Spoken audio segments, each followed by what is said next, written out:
যতই সকালে ঘুম থেকে উঠি না কেন, সময়ের সঙ্গে পাল্লা দিয়ে কাজ করতে করতে কখন যে সময়টা ফুরুত করে চলে যায় বুঝেই উঠতে পারি না। তো গুড মর্নিং বন্ধুরা, কেমন আছেন সবাই? সাহা সেশন ফ্যামিলির নতুন আরও একটি ব্লগে আমি আপনাদের সবাইকে স্বাগত জানাই। তো এখন তো শীতটা একটু পড়েছে, আর লেপ কাঁথা কম্বল থেকে বেরোতে সত্যি সত্যি একটু কষ্ট হয়, তবুও উঠতেই হয়। কারণ বাড়ির গৃহিণীদের সকালবেলাটা কতটা চাপের থাকে সেটা আমার মতন আপনারা সবাই জানেন। তো আজকে শনিবার আর আমাদের নিরামিষের দিন। তো আমি কাল রাত্রিবেলায় শোয়ার আগেই বাসনটা মেজে রেখেছিলাম, আর রান্নাঘরটাও পরিষ্কার করে রেখেছিলাম। তার কারণ হচ্ছে, রাত্রিবেলা আমি বাসন ধুই, জলটা মানে ঠান্ডাই থাকে তবুও হাতে সহ্য করা যায়, কিন্তু সকালবেলার ট্যাঙ্কির জলটা এতই ঠান্ডা থাকে, কি বলুন তো, যখন হাত দিই মনে হয় যেন কারেন্টের শক দেয়। তো যাই হোক, এখন মোটামুটি 8:30 মতন বাজে, আর মেয়ের বেরিয়ে যাবে 9:45টার সময়। তো সেই কারণেই একটু তাড়াহুড়াও লেগে গেল। তা আমি করে নিয়েছি রুটি আর বাঁধাকপির তরকারি।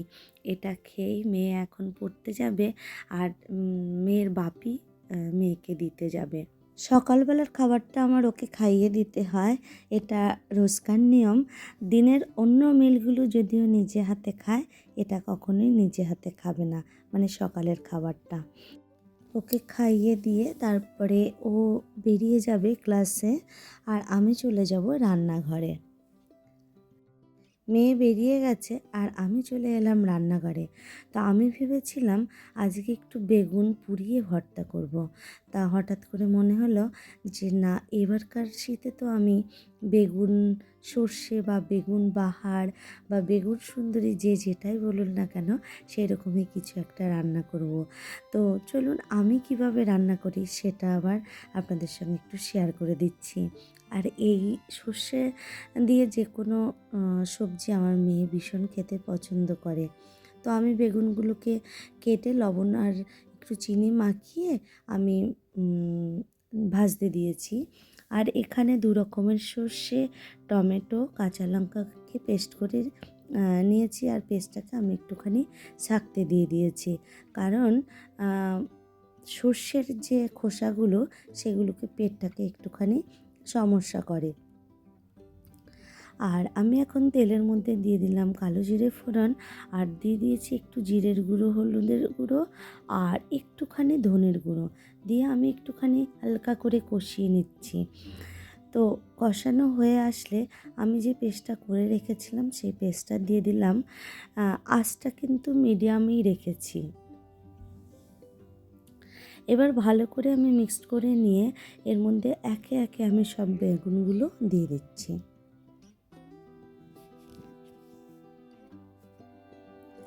তো বেগুনগুলো দিয়ে দেওয়ার পরে একটুখানি চিনি আর একটুখানি লবণ টেস্ট অনুযায়ী আমি উপর থেকে ছাড়িয়ে দিয়ে এবার একটুখানি ভালো করে নেড়ে চেড়ে মিক্স করে দেব।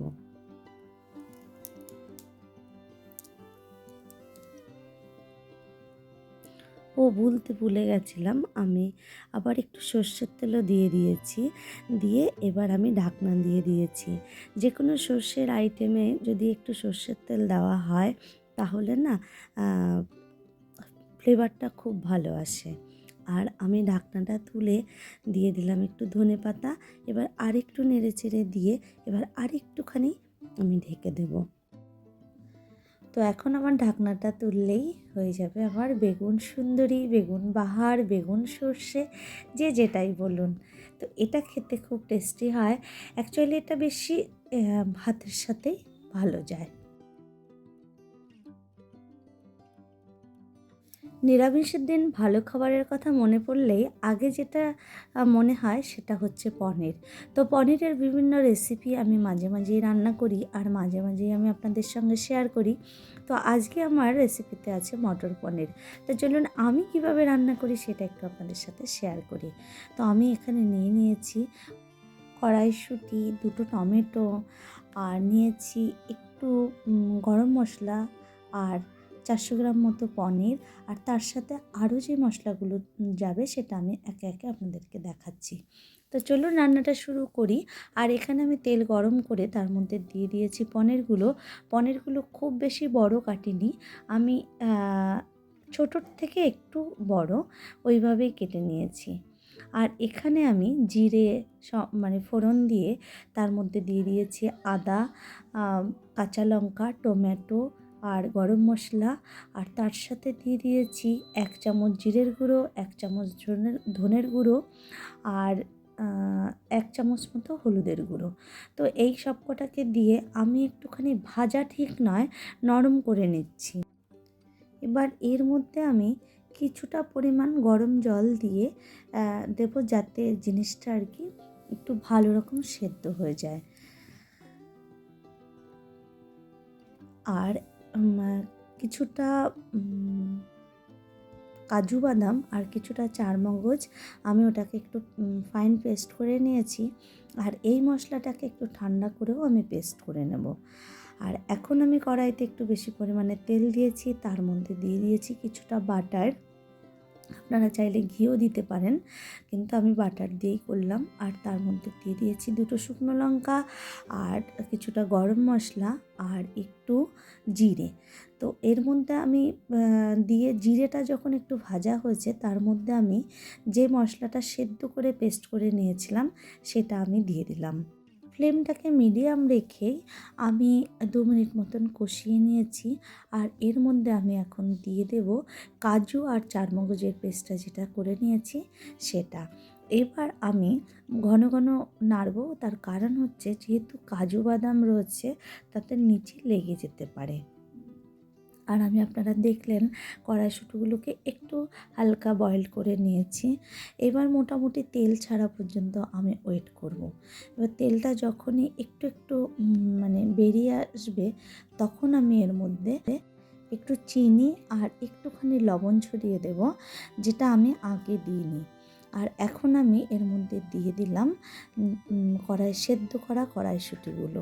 এবার এই দুটোকে আমি একটু ভালো করে নাড়িয়ে নিয়ে এর মধ্যে এবার পনিরগুলোও দিয়ে দেব।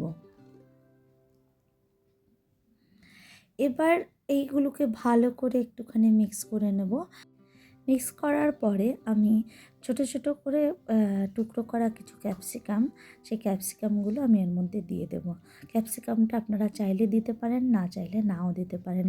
ক্যাপসিকামটা আমার মেয়ে ভালো খায়, সেই কারণে আমি ক্যাপসিকাম দিলাম। এবার এটাকেও একটু ভালো করে মিশিয়ে একটু গরম জল আমি ঢেলে দিলাম। গ্রেভিটা আপনারা যেরকম চাইবেন সেরকম পরিমাণে জলটা দেবেন। কেউ গ্রেভি পছন্দ করেন না, তারা তাদের পরিমাণ মতো দেবেন। আমাদের যেহেতু আমরা একটু গ্রেভি পছন্দ করি, তাই জলটা একটু বেশিই দিলাম। এবার সুন্দর করে ফুটে উঠেছে। ফুটে উঠলে পরে আমি এবার কিছুটা বাটার এর মধ্যে দিয়ে দেব। এই জায়গাটাও কিন্তু অপশনাল, কারণ যারা হেলথ কনসাস তারা একটুখানি এটাকে অ্যাভয়েড করবেন। আর আমি এখন দিয়ে দিচ্ছি কিছুটা কাসুরি মেথি, ভালো করে হাতে একটুখানি পিষে নিয়ে দিয়েছি, তাহলে কি হয় ফ্লেভারটা ভালো ওঠে। তো আর একটুখানি নেড়ে চেড়ে নিয়েছি। এবার দেখুন আমার হয়ে গেছে মাটার পনির। কালারটা কিন্তু খুব সুন্দর এসছে। এবার আমি সার্ভিং বোলে নিয়ে নিলাম।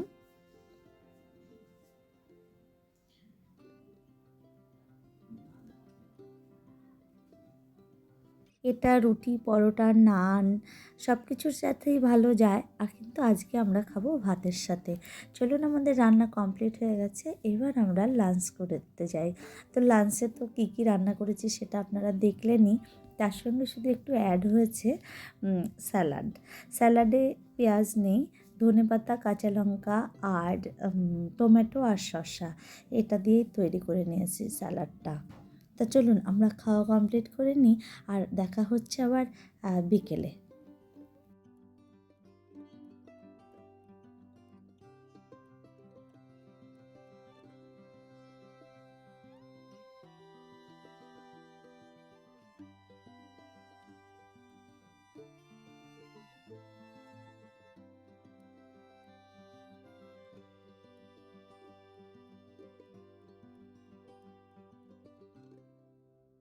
গুড ইভিনিং বন্ধুরা, এখন চলে এলাম সন্ধ্যাবেলার চা নিয়ে। আর মেয়ে চলে এসছে গানের ক্লাস থেকে। তো অনেক দিন পরে আজকে একটু মুড়ি মাখা করব, যদিও আমার মেয়ে একদম পছন্দ করে না মুড়ি খেতে। আপনারা দেখতে থাকুন, দেখবেন ও মুখটাকে কেমন করে। তো মুড়িটা অল টাইম আমার ফেভারিট। আমি মুড়ি খেতে ভীষণ পছন্দ করি। তো বেশিরভাগ দিনেই আমি সন্ধ্যেবেলা বাদাম দিয়ে মুড়ি খাই, কিন্তু আজকে একটুখানি মেখে খেতে ইচ্ছে হলো। আর শীতের সময়টা সবজি দিয়ে, মানে গাজর, আলু, বিনস এইগুলোকে একটুখানি সেদ্ধ করে নিয়ে এটা দিয়েও মুড়ি খেতে আমার ভীষণ ভালো লাগে। তো সেই কারণে আজকে হাজব্যান্ডও চলে এসছে বাড়িতে, তো আমি ওকে বললাম তুমি কি মুড়ি খাবে? বললো মাখা করো তাহলে খাই। তো আমি এখন একটুখানি মুড়ি মাখা করে নিচ্ছি। যদিও যারা বিক্রি করেন মুড়ি মাখা, তাদের টেস্টটা যেন একটু অন্যরকমই হয়। তারা কী দেন আমি জানি না, হয়তো ভালোবাসার ছোঁয়াটা ওর মধ্যে বেশি থাকে, জানি না কী থাকে, জাস্ট জোকস অ্যাপার্ট। তো আমি মুড়িটা মেখে নিয়েছি আর এই বাটিটাতে নিয়ে নিয়েছি মেয়ের জন্য। মেয়ে পড়তে বসেছে, চলুন দেখি। মেয়েকে বললাম না মুড়িটা নিয়ে কেমন করছে। তো আমি এখানে জিজ্ঞাসা করছি মুড়ি খাবে কি খাবে না, তো না না করছে। তো আমি একটু জোর করছি, পড়াশোনায় ব্যস্ত। মুখের অবস্থাটা দেখুন।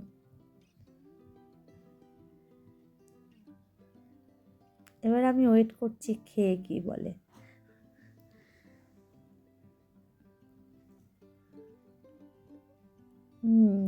ভালো হলে মুখটা দিয়ে বলতো যে না খুব ভালো হয়েছে, যেহেতু পছন্দ নয় তাই ঘাড়টাকে কাত করেছে। যাই হোক, এগুলো চলতেই থাকে। আর এখানে হচ্ছে আমি আর আমার হাজব্যান্ড খেতে বসেছি মুড়ি, আর তার সঙ্গে আমরা নিয়ে নিয়েছি 2 কাপ র চা।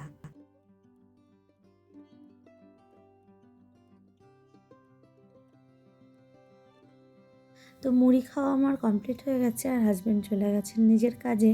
আর আমি এখানে একটুখানি আটা নিয়ে এসেছি, আটাকে মেখে রাখবো। আটাটা মেখে আমি এই যে ডাল শাকগুলো এনেছিল না সেদিন, সেগুলোকে এখন একটুখানি বেছে রাখবো, তাহলে আমার কালকে রান্না করতে সুবিধা হবে। তো আগে আমি আটাটাকে মাখিয়ে নিচ্ছি।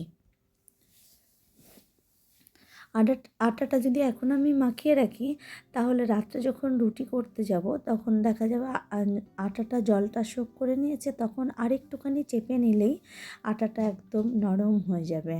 তো যাই হোক, আটা মাখা হয়ে গেছে আর দেখে নিয়েছি। তো আমি হাত ধুয়ে চলে এসেছি, এখন আমি শাকগুলোকে বেছে নিচ্ছি। শাক বাছতে প্রচুর সময় লাগে, আর সকালবেলা শাক বেছে যদি রান্না করার কথা ভাবি, তাহলে আর আমার শাক রান্না হবে না। তো ওই কারণেই ভাবলাম যে শাকটা বেছে রাখি। তা চলুন শাকটা বাছতে থাকি। আর এই শাকের না মানে আগার দিকটা নিতে হয়, যেটা হচ্ছে যতটুকু নরম থাকে, নিচের দিকটায় কিছুটা হচ্ছে একটুখানি শক্ত থাকে। তো শক্তটুকু যদি রান্নার ওখানে দিই না, তাহলে একটা কীরকম ঘাস ঘাস থাকে, মানে খাওয়া যায় না। তো সেই কারণে আমি এই যে আগার থেকে কিছুটা কিছুটা করে বেছে নিচ্ছি। তো চলুন আমার এখানে শাক বাছাটা আমি বেছে নিই। আর আজকের মতো ব্লগটা আমি এখানে রাখছি। তো আমার শনিবারের ডায়েরিটা আপনাদের কেমন লাগলো আমাকে অবশ্যই করে জানাবেন। তো তো দেখা হবে নতুন আরেকটি ব্লগের সাথে। আর যারা যারা আমার চ্যানেলটিকে সাবস্ক্রাইব করছেন আর আমার পাশে থাকছেন, তাদের সবাইকে আমি আমার অন্তরের অন্তঃস্থল থেকে অসংখ্য অসংখ্য ধন্যবাদ এবং ভালোবাসা। তো আজকের মতন ব্লগটা আমি এখানেই রাখছি। তো টাটা, বাই।